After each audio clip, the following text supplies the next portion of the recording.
Good morning. Let's make sure this is good. There we go. Good morning. I am with my nephew here. I'm messing with my hair. That's okay. Love my hair. So it's going to be me, my nephew, and I'm bringing on Lamar in a few minutes. Good morning. I'm so excited to have you guys. Welcome to the second episode of Yo, That's Dope. It's an Afrofuturistic view from a bohemian woman talking about love, business, and relationships and marijuana. And the reason why I call it Yo, That's Dope is because those are all the things that I think are dope. So I'm going to go ahead and bring Lamar in this morning, and let's get the show started. He's on the road, so I don't know how this is going to work, if he's going to be able to stay live long enough. Good morning, cousin. How are you? But it's inviting him in, so let's see if we just... Good morning. Oh, look, we got on. Good morning. Good morning. Good morning. How you guys doing this morning? I'm doing great. I got my nephew here, so I might get interrupted in between. So if that happens, then it just is what it is. So let's get right to it. And as you guys are watching, feel free to type in questions. We'll make sure to answer all the questions. See, it's already fuzzy, Lamar. Here we go. All right. Okay, so can you hear me? Can you hear me okay? Yeah. Where are you driving to this morning? We're headed to Charlotte. From Houston? From Dallas? No, from Fort Worth. Fort We're Worth. we're in East Texas right now. Still got a ways to go, but it's going. It's early.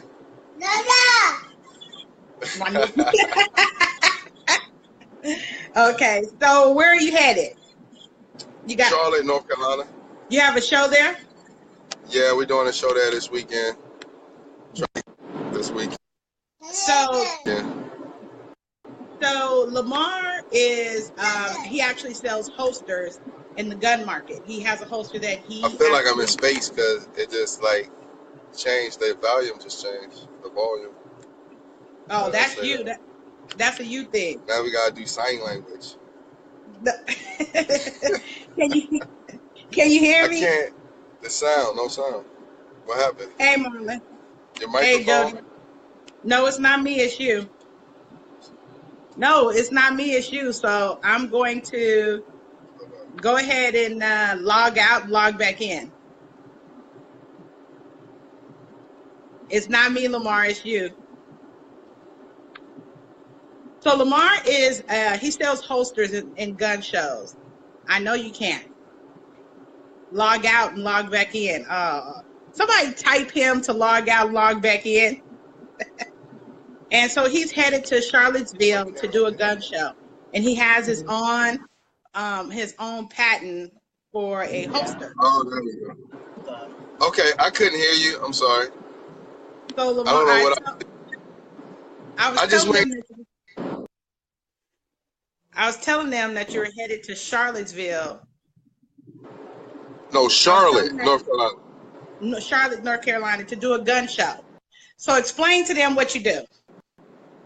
Well, we sell We sell gun holsters. Well, actually, we have a franchise development company. So what we do, we take products that mom and pop has or small business owners, and we take and franchise them out. So basically, we develop them, basically put a whole package to them together, and we sell them like franchises, like you would do a Starbucks or McDonald's, except it's on a smaller scale, so we can reach more people without them having to spend a lot of money.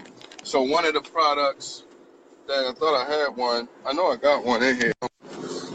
Are you reaching back while you driving? You see that? You see the... Oh, Jesus. Back seat. All right, here we go. So what I have, I'll show you this right here.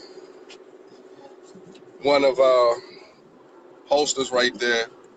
So it's a universal holster that an Air Force veteran designed, and he's traveled around the country selling it. we met him, and we actually helped him go from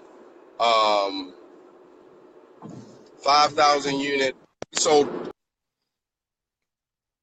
over 20,000 units last year. And So that is, what's that? I said, that is amazing. I want to say good morning to some people. Good morning, Melvin, Shish, Jody, Brett, Deborah, Kim. Good morning.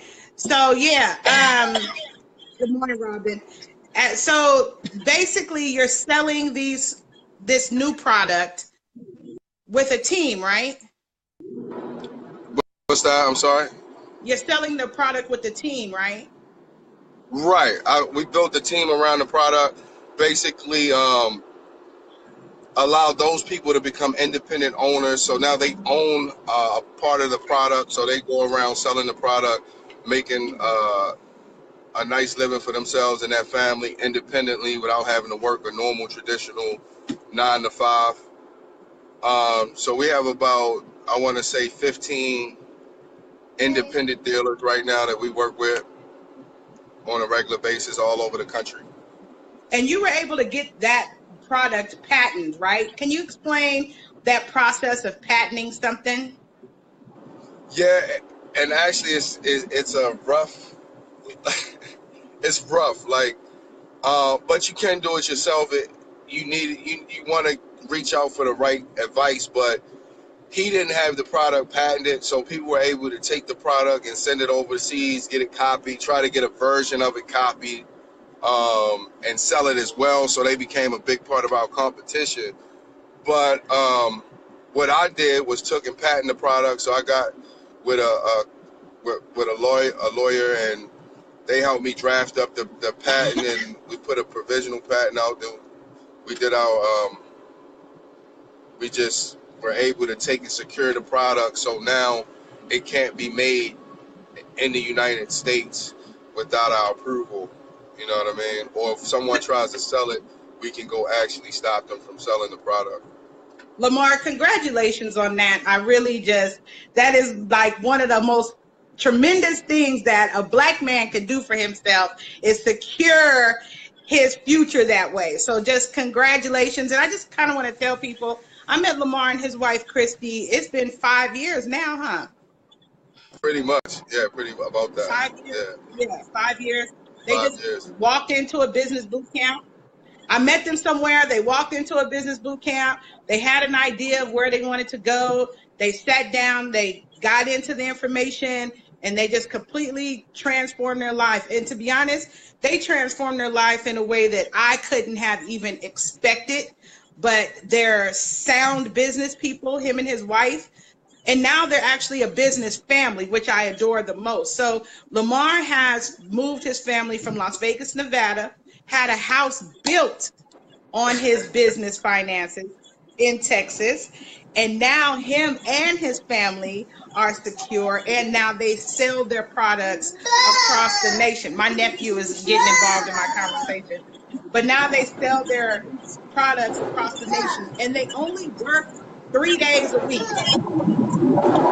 Yeah, if you want to count it working, really, it's really not. But I have to say, I owe it all to my great business coach. I had a great business coach that helped me learn the importance of branding and what it meant to brand yourself and your business. And that's really what helped us move from just being an independent owners or just being sole proprietors to actually being able to call ourselves a corporation. So, I mean, you have to surround yourself with the right team, and that's what allowed us to progress so far.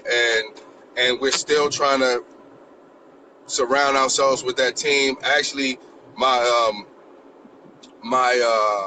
kids, they just came up with a new product.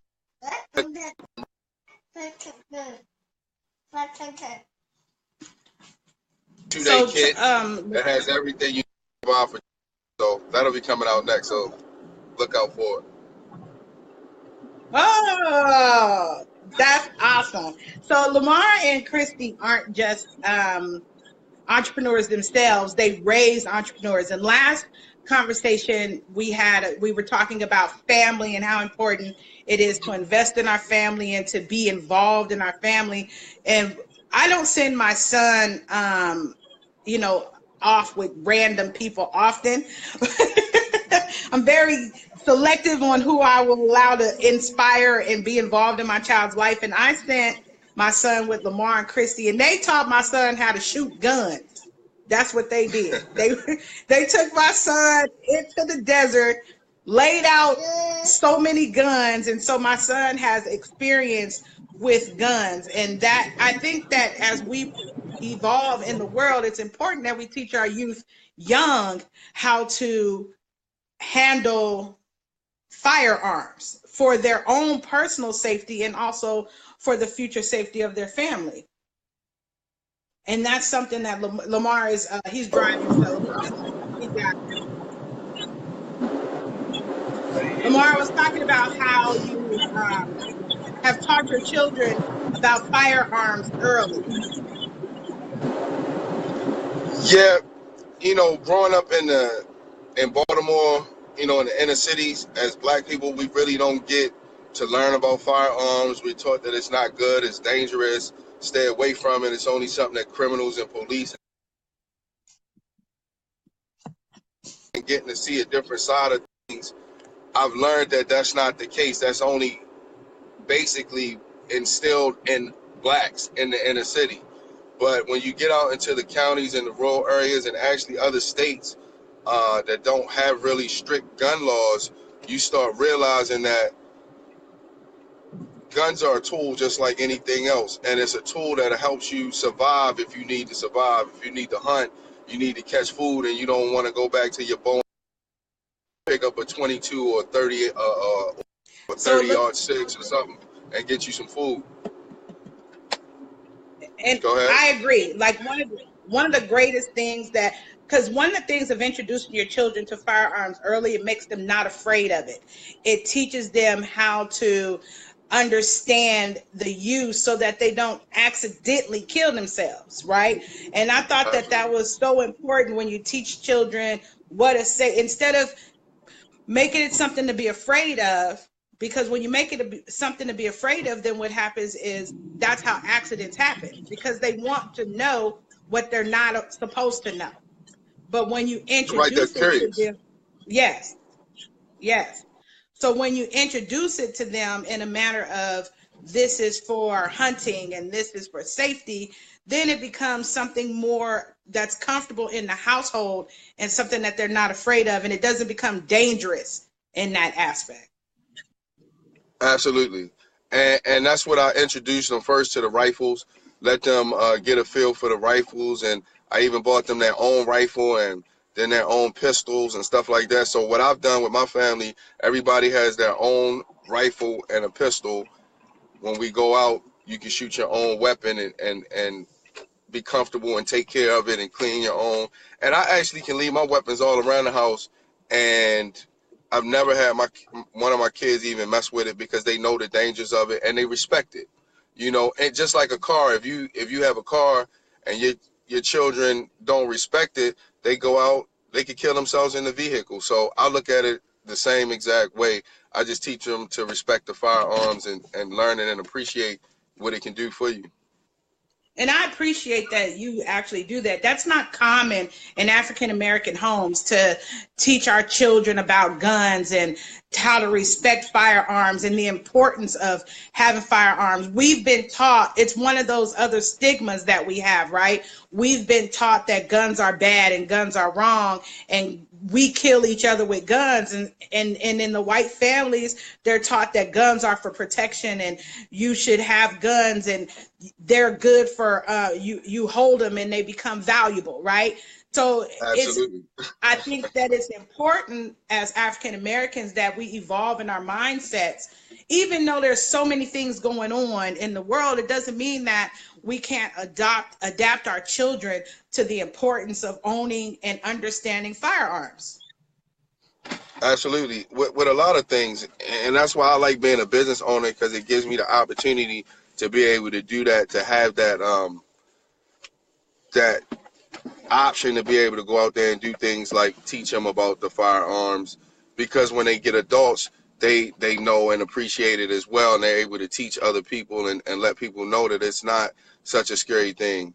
And like Anwan, now he knows that, hey, this is just a tool, just like anything else, just like this shovel over here. If I go up here and I take the shovel and whack somebody over the head with it, it's gonna probably kill them. Just like if I pick this 9mm up and squeeze the trigger, it's gonna probably do the same, damage. So DC Tony says it's against the law to leave firearms unlocked with kids and no adult in supervision. So I do want to point out that Lamar actually lives in Texas and not Nevada.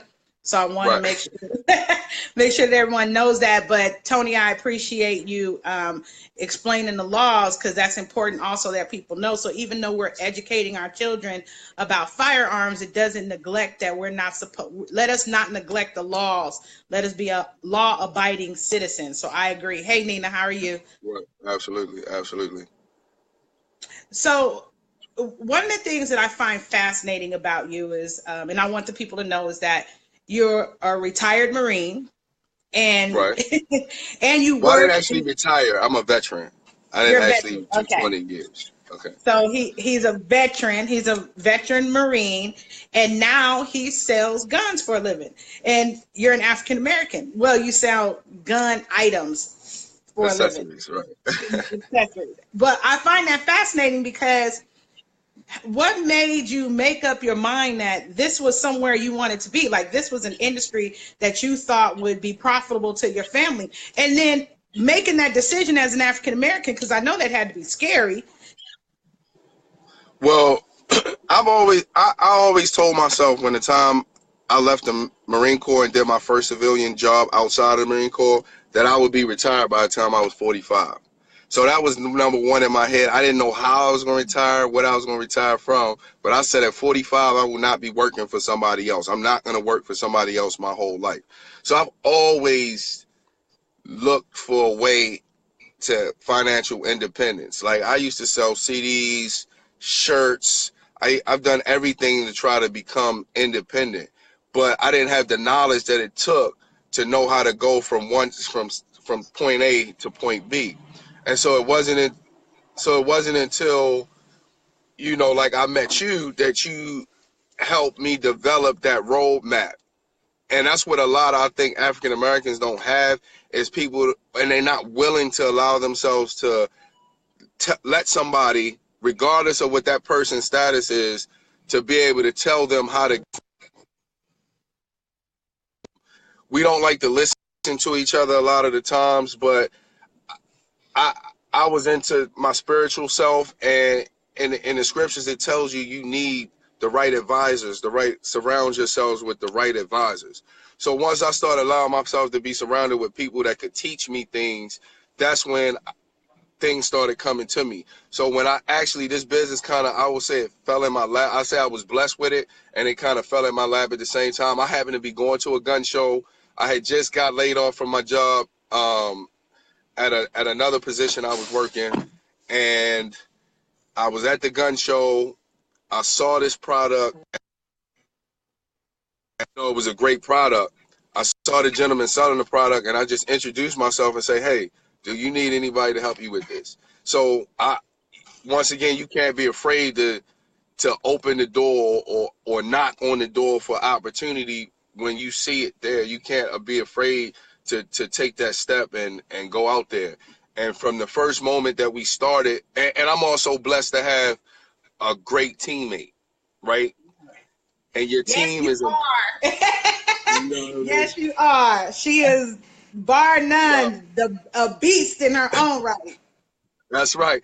Because I see a lot of my dealers, they have spouses or significant others, and they're not as supportive, and it makes it harder for them to grow their business because they don't have that supportive teammate. But from the Right. beginning, from day one, it was like, all right, I'm with it. But that's at the same time, I've always put myself in a position to be trustworthy enough to, if I'm gonna put myself out there, I'm gonna come through with something. I'm just not gonna be like, oh well, it just messed up, and leave it at that. So you also, as a man or as a person wanting to be in charge or run things, you have to take responsibility for your mistakes and things that happen, so your team will want to follow you to that next step. So my key is to always be learning. I'm always trying to learn something that I can put into to grow into the next level and get into that next level. So I want you to pan over so we can see Christy.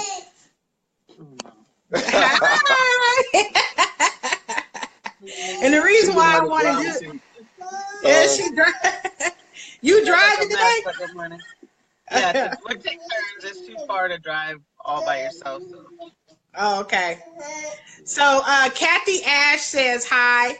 I just want to make sure that she said shout out to my handsome nephew, the true entrepreneur.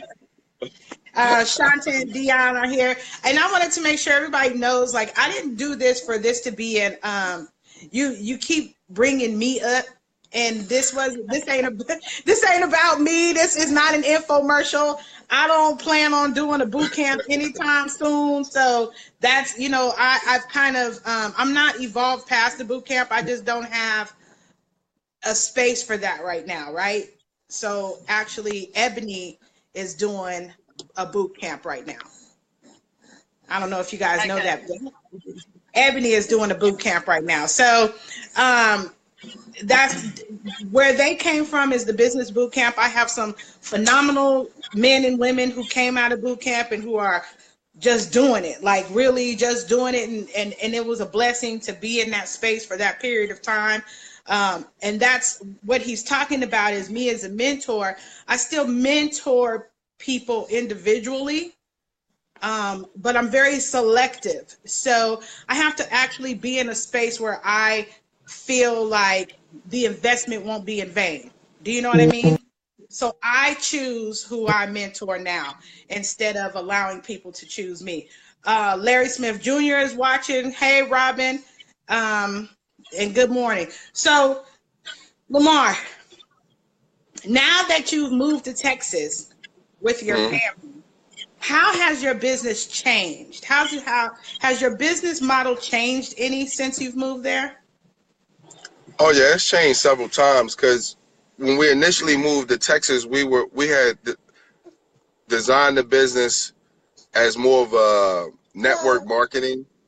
So since we moved to Texas and we started dealing with other people and how we're centrally located, we've switched to becoming a franchise development, because so many people have seen how we've done with the holster that they wanted us to take and do the same thing with their products. So we've taken on a lot of other products since we've been here in Texas, because I guess people just like to make their own things here, and they're just small business owners here. So they see us as an avenue to help them grow. So picking up and leaving Nevada was a great move for us. But like, we're not scared to pick up and go. If somebody told me next year, hey, you can take your business from where you are now to 2 steps further if you move to Atlanta next year, guess what? I'll be in Atlanta next year. Because you can't be afraid to just make it happen. So Texas was definitely a great move for us, once we got into business, because it just helped us to meet more people and network a little further than being stuck just on the West Coast.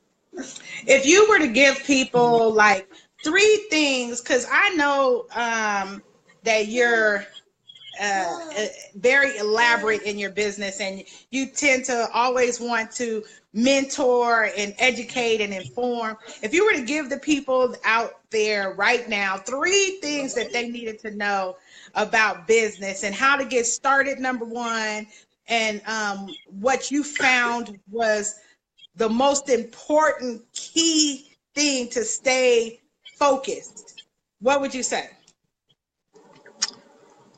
All right, number 1 is don't be afraid.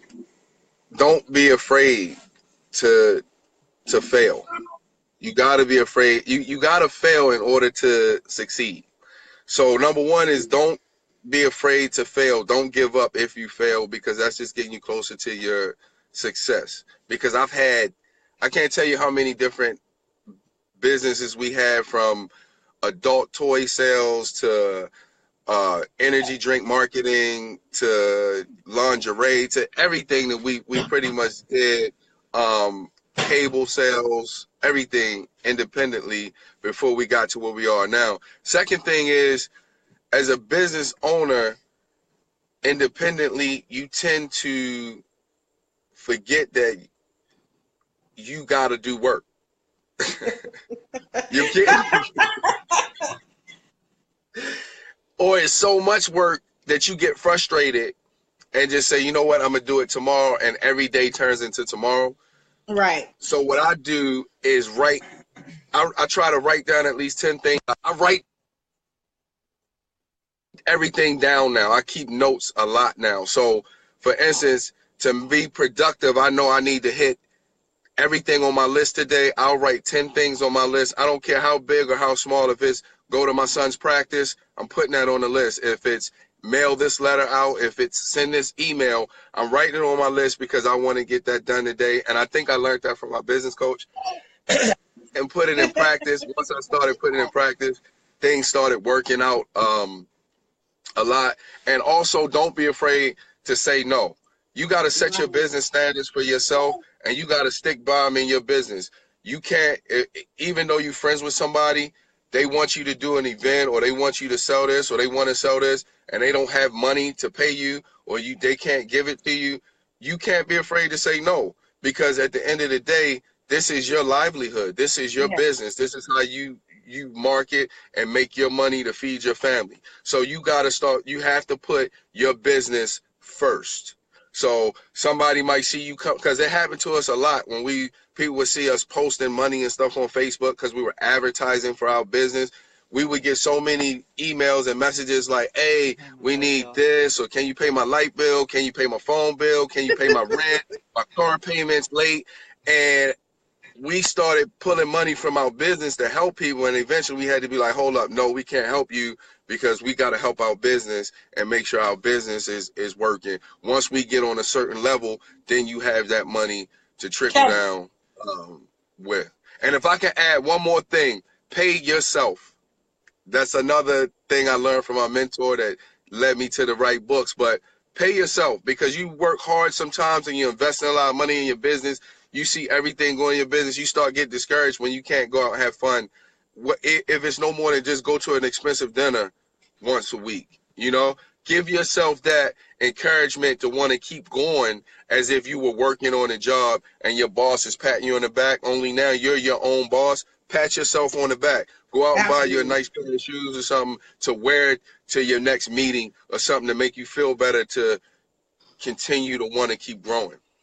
I love that you said those were great points. The number one point is the largest one that we have a tendency to just get afraid of, and that's failure. There is no, I say like you say, there is no failure in God, right? So there is no failure. There is nothing that you can do that you failed in. The only failure that you have is not trying. So if you're so in yourself that you're afraid to try, that's more ego than it is failure. So what you have is an actual pride problem. You don't have a failure problem. You have a pride problem, and you're allowing your pride to get in the way of your own success. That's an ego issue. You need to work that out. And that was one of the first. Kevin, I'm babysitting my nephew while I'm live. Robin says, what? She missed the business that you do, or the product you invented and is selling. So the business they have is actually a joint venture business. That was their original idea, was having a joint venture business. And basically what they do is they partner with other products and businesses and services to help brand, market, and push them so that they become profitable businesses. One of their founding and foundational products is the holster. It is an all-purpose holster. It's one holster for all guns. So it's one holster that can fit all size guns, and that does mean all size guns. And so now they have a patent on this holster. Kevin, come here. I'm so sorry. I'm being auntie and on. This is what real life is. 8:30 in the morning. So Right. they sell this holster, and it's inexpensive. And they sell that trade at gun trade shows, and it has been their foundational product that has attracted other products for them to help sell. And one of the main reasons why I'm proud of them, and I'm always referring to them when I talk to people about business. I also have Jeremy is one of my mentees, and he everyone knows Jeremy, and Jeremy he used to sell pies, and now he sells pies, um, pecan pie, sweet potato pie, cookies, and banana pudding, peach cobbler. Mm. But when him and I started working together, same thing, it's been 3 years now, he just needed some direction, just needed somebody to get behind him. And what happened with Christy and Lamar is I didn't even know them. They trusted me just based on a connection. They trusted me based on that. And from then, we have just been riding together, and it's been a great ride. They have, in my opinion, superseded me in business. in my opinion, I don't know why they keep calling me for advice.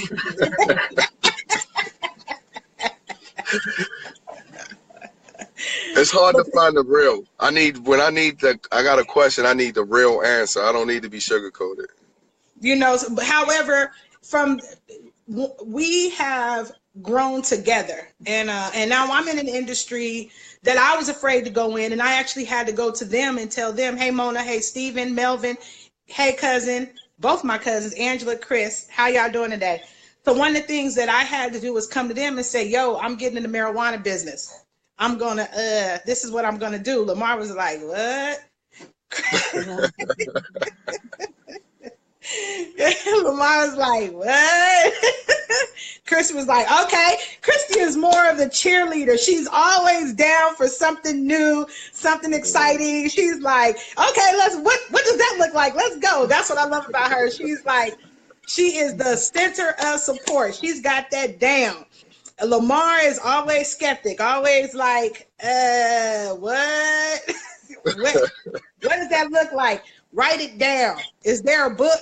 Right. Is there a podcast? So I always end my shows talking about marijuana. And this time I'm actually gonna talk about I'm gonna end it with two topics. Number one, because you are a veteran Marine, and there's something that I personally am dealing with. I don't really talk openly about it just because I try to remain neutral in life. Kathy Ash says she is an amazing businesswoman, wife, and mother. I agree. Friend. She's a really good friend as well. So how do you feel about what's going on with Colin Kaepernick and the NFL? I'm asking you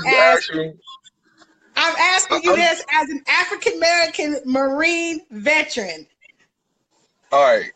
Get mad at his answer. Now listen, I've had several different feelings based on what I've heard, what I've learned from things, right? So initially, I was kind of pissed off as a veteran, right? That he took that time when we were being honored, basically, to take a knee and make a public point. I personally felt like he should have did it differently. I felt like you should have used your own time to do it, like interview time, not go silent towards the media, and then let them find you so you use your check to make a bigger statement. Or you guys go lock arms in front of the house where the laws are made. So I feel it because I get to see both sides.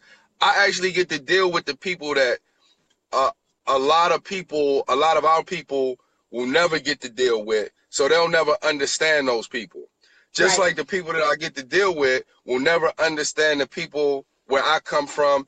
It's just like a barrier between us, but we all have the same goal in mind, believe it or not. And that's the crazy thing to me. Then I listened to I asked a veteran, a Vietnam vet, black guy. And what he said was, well, I joined the military and I went over to Vietnam for him to have the right to kneel or stand, right? So I kind of adopted that attitude. Well, yeah, that's true. I give you the option to have the right to oppose what you want to do. But then I was listening to Minister Farrakhan, and he brought out a big point that with all the guidelines, if you look at the guidelines and the law of the flag, they're not breaking any rules legally, but the NFL is actually breaking a rule by having the flag stretched out on the field itself in the entirety. So that just changed my view of, we only beef about things when we feel like beefing about it. Right. We only say things when we want to say something about it, when we want to do something about it. And it seems like now we want to beef about things a lot more when things are good. Right. Like, I don't remember in 1995, 94, 93, 1990, black men having the opportunity to make as much money and do as much things as they have the opportunity to do today. I don't see black men being able to go places and do that, even though you think you can. Like, I go right now, I'm headed through three states that I said I'd never go through: Mississippi, Louisiana, and Alabama. That's 3 places I said I would never hit on the map. Right. That my business would never get to see on the map because of what I had stuck in my mental of what these places were like. Right. But today I'm about to drive through these 3 states because I've changed my thinking.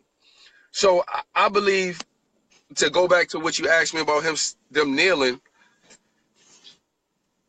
I believe it's for attention, but I think the attention is dividing the country more than it's helping. Because, like I tell people, we're not ready to go to war. Hey. We're not ready to go to war with each other. And that's just how I feel about it. You know what I mean? And I believe that's a fair feeling. I'm asking you because I wanted your raw, unfiltered, uncut feelings. I know who you are. I pretty much knew what direction you were going to take. I'm not afraid or ashamed of anything you have to say, but I think that there has to be a space where, as individuals, we can learn to agree to disagree and be comfortable with that, right? I think that one of our largest issues is our inability to hear each other's sides and empathize with them. I think that becomes our largest obstacle. Personally, I'm a loving person. It's one of the things I hate and love about myself. And the reason I say that is because I love fully and wholly. There's nothing you can do to make me stop loving you, period. Nothing. If I love you, there is absolutely nothing you can do to make me stop. And there is nothing that you can do that will stop me from having your back. Nothing. There's nothing you can say, nothing you can do. If you're in my life, you're in my life, and that's it. That's it. I'm a ride or die chick. That's who I am. The bad part about that is I'm a ride or die chick. There's nothing you can do. There's nothing you can do to get rid of me. There's nothing you can do. I'm learning boundaries where I will stop dealing with you. As a matter of fact, I've changed my phone number. A lot of people don't know I changed my phone number. They think they just got up and was like, Aisha phone off or whatever. But no, I changed my number. I changed my number because I drew a line in the sand, right? I drew a line in the sand. You either for me or you against me. And it's just that simple. I've never felt like this. I've never been like this. But where I'm headed, you either got to be for me or you got to be against me. And the people who got my number, I know for a fact are for me. So if you don't have my number, I may not have made a decision on where you stand yet. And that's the politically correct answer. So the second thing I wanted to talk about was marijuana. We're closing the conversation. I know that marijuana has completely changed my life, not just in the aspect that I sell it and I'm a part of a movement and I'm an advocate but also because I have suffered from a lot of mental disorders. And I share oftentimes I have very bad social anxieties. They know I have social anxieties because they know like I'm very private. So I have social anxieties. I also suffer from depression. And since I've had marijuana in my life, I haven't had those obstacles. I'm able to enjoy concerts now. And I hadn't been to a concert since I was 12. I'm 43. So that's 30 some years that I hadn't been to a concert, right? So, because I started going in my 40s. So now we're in a space where that's what marijuana has done for my life. Now I'm realizing I have some PTSD issues because I was abused as a child. And so some of that stuff carries along with you, you know? And so I get panic attacks. So if I'm in confrontational spaces, there's only two things that's going to happen. I'm either going to whoop your ass or I'm going to bow out. But I get into that anxiousness right in the middle where what am I going to do right now? Because I feel confrontational. Are we going to fight or am I going to walk away? I know I'm too old to be fighting somebody. So what I do is walk away and smoke. And that has been like very helpful for me. So how has marijuana been in your life? I mean, it helped. It's always at first it was recreational when I was young. It was strictly recreational. But once I went in the core, I had stopped smoking, and I had stopped smoking for a while. When I started smoking again, it was because of like you anxiety. Like my mind, I couldn't sleep. I had restless leg syndrome and stuff like that. So it really allows me to sleep at night and get a good night's rest. If not, I'm sleep about 2 hours, 3 hours, and I'm back up, which causes me to lose my concentration. I can't think. My mind is all over the place. So I really use it to sleep. And when I smoke throughout the day, it's more for my anxiety, for my nerves. Like you said, I get a little anxious. I'm dealing with a whole bunch of people, and I need to just relax. I don't drink coffee. I don't do anything like that. The marijuana is what helps me to just level down a little bit, I guess, if you would say. Well, because If not, we know, I would be so low. yeah, we know you high strung. I know you high strung. When dealing with You would be divorced. Christy said they'd be divorced.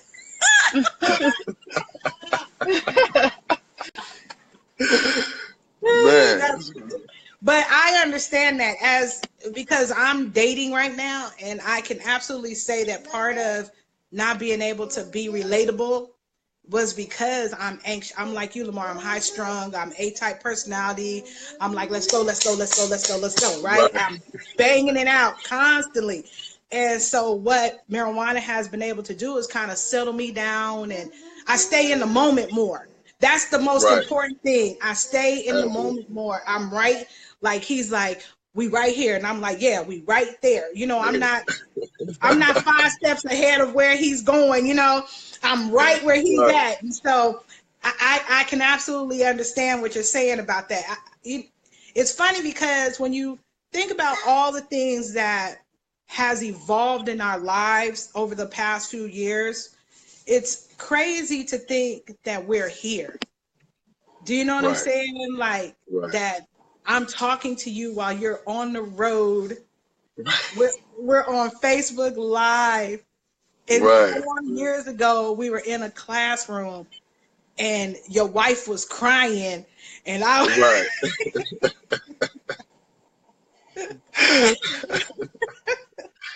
and I Right. was citing separate reading instructions.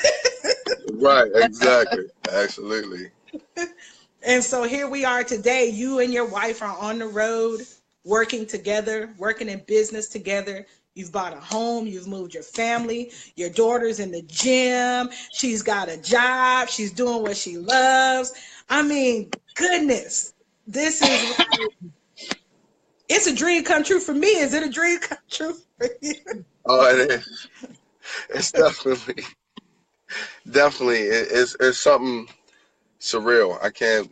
It's hard to believe, where we're at right now, and to think like we're here, we're traveling the States, but next year our plan is to be international, because I didn't mention this, but now we just got into a coffee deal with some coffee roasters. Mm-hmm. So we're going to be going internationally and like picking coffee and stuff like that, and trying Oh different God. growers, and Yay! it's coming out. So yeah, that's coming next year. So it's just a blessing. I feel really Yay. like you can't tell me that it's not a high. Nobody could sit and tell me it's not a higher power. They can't tell me I do this all on my own, because I knew where I was when I was doing things on my own, and then when I let some other will be done. You know what I mean? And now I just sit back and just go wherever I'm supposed to go, where I feel like I'm supposed to be, and just sit in it and just bask in the glory. It's really a blessing. I tell you, it's a blessing. I read something the other day and they said, no matter what your work, if you believe in a higher power, you believe in God, because God is the highest power. He ain't offended by anything of what you call him. He's still the higher power. And that changed just that thought pattern. That was just the thought that I needed to change my thought pattern to evolve me past that next, because I was sitting right here on some spiritual issues, and you and I don't have spiritual talks, but I know that we believe, and that's it. You know what I mean? That's it. And Right. that's it. We believe. And foundationally, business is built on spiritual foundations, whether people want to believe it or not, right? And if you follow the principles, because that's really what it's all about. I teach principles. I don't teach gimmicks. I teach principles, and the principles are lasting and they're standing. And those principles I teach are built on biblical substance, and the idea of business is in the word. And so if you understand all those things and you can understand them come together, now the greatest business minds will tell you exactly what I just said. They write those things in books, exactly what I just said. So if you believe just in basic principles and stay there, you can go up and down in business all you want. It becomes simple in that point. Like right now, I'm doing this marijuana thing, and I always say this marijuana thing, but I know that I'm really living the most important time of my life. I say that all the time now. I'm living the most important time of my life. And the reason why I know that I'm living that is because I'm changing lives every single day. Every single day, I'm offered the opportunity to engage with someone and change their life because of cannabis. I'm absolutely living the most important time of my life. And also with that, I've been allowed to talk on speaking platforms and write. My thoughts have become valuable to other people. This is the most important time of my life, but I also don't take that responsibility lightly. I'm seeking out a partner that can ride or die with me in that space, and in the same, I'm able to do the same for him. I want the American dream, as they say, right? I still believe in the American dream. I'm still a believer. I still believe that there are opportunities, and if I stay charismatic and work hard and smile at enough people, enough doors will open up and I can walk through them. I believe in charisma. I believe that it isn't just what you know, but who you know, but it's also how you treat people. If you love people, because people are afraid to love, but I can tell you this: if you love people, they'll love you back. Right. And if you dog people, they'll dog you back. Absolutely. So I choose to love, because loving has gotten me more places than anything else. And if I can't love you, I'll cut you off, because that's where I draw the line. Right. Yeah, I heard a man say yesterday, he was giving like a speech for the graduation, and he said your ego has to be smaller than your servant blanket. Yes. And that was very important. You know what I mean? You have to be willing to serve people and be humble.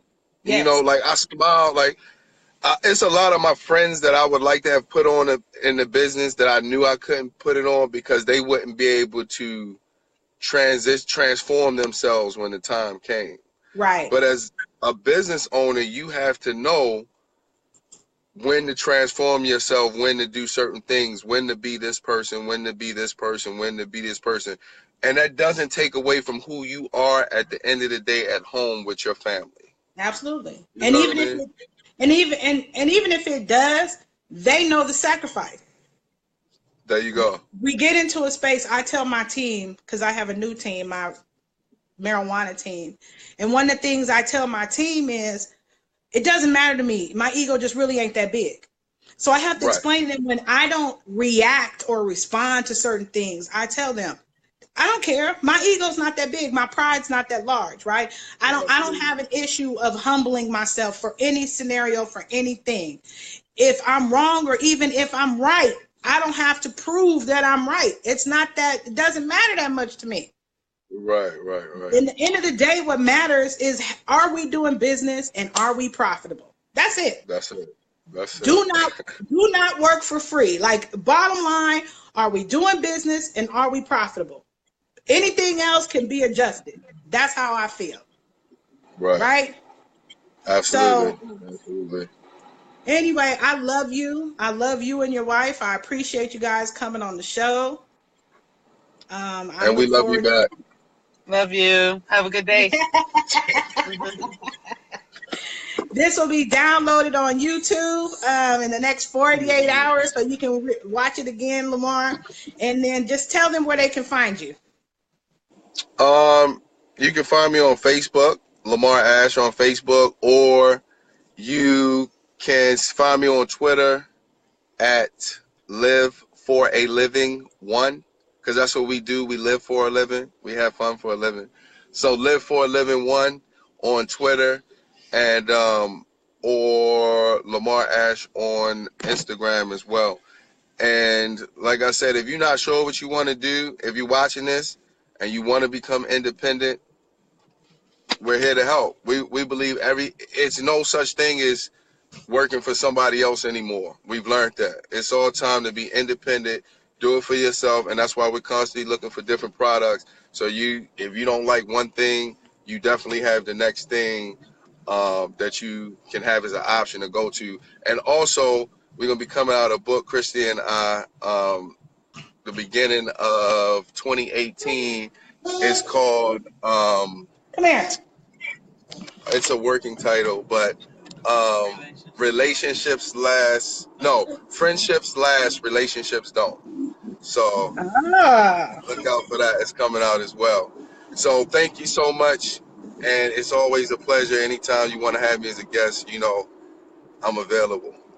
All right, I just want to say good morning to Willie, Anitra, James, Kelly, Joshua, Carla, and Larry. I appreciate you guys watching. You've been watching Yo, That's Dope. And this is about all the things that I think is dope. And the things I think is dope is business, relationship, and marijuana. So go ahead, Lamar. Love you guys. Love you See guys. Have you a good next day. time. All right.